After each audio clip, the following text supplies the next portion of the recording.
Hey everyone, welcome back to Trying My Best podcast.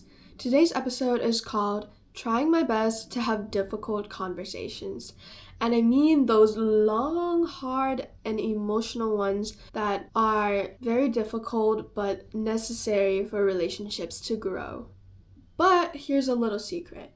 It doesn't have to be that way. There are many things we can do to effectively navigate these kind of conversations so that they result in mutual understanding and growth instead of resentment.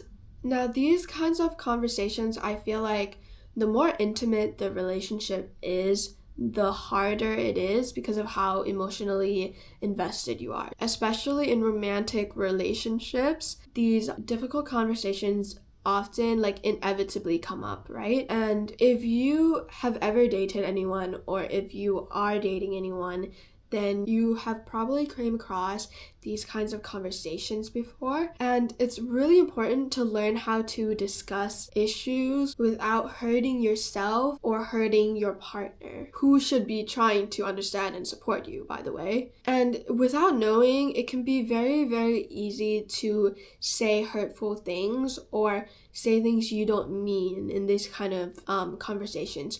So I'm here today to hopefully try to make that process a little bit less difficult. So here are some tips for when you need to have those kind of conversations with people in your life. Number 1 is to wait. Stop.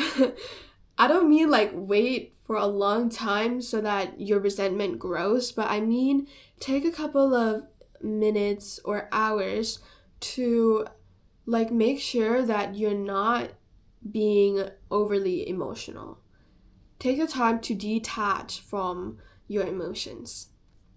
Personally, I find it very easy to get caught up in how hurt I feel, so much so that I end up victimizing the person I'm talking to because I'm consumed by the negative emotions. And especially in relationships where your partner's actions mean a lot to you, you will probably definitely get carried away with how hurt they made you feel. But I want you to calm down and think rationally about why you're feeling how you're feeling, the triggers that were brought up, what exactly about the issue is bothering you so that you can productively bring those points up when you have the conversation.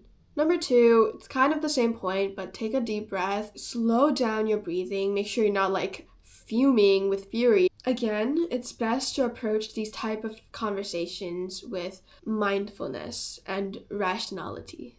Number 3, use the word I instead of playing the blame game. Even if in the moment you feel like it was definitely your partner's fault, it's definitely their fault for making you feel this way, just try to explain to them why you feel that way or what exactly you feel. I feel like that's much more effective than just pointing fingers and being like, you did this to me. Number 4, instead of pointing out the mistakes that are now in the past, try to focus on how things can be changed going forward. I tend to get really caught up in how hurt I felt and how betrayed I felt, how much pain that I felt in the moment, but I forget that the whole point of having these conversations is to move forward and to move forward in a better way, in a better direction, so that we don't repeat the same mistakes. Number 5 is to remind yourself of how much you love the other person.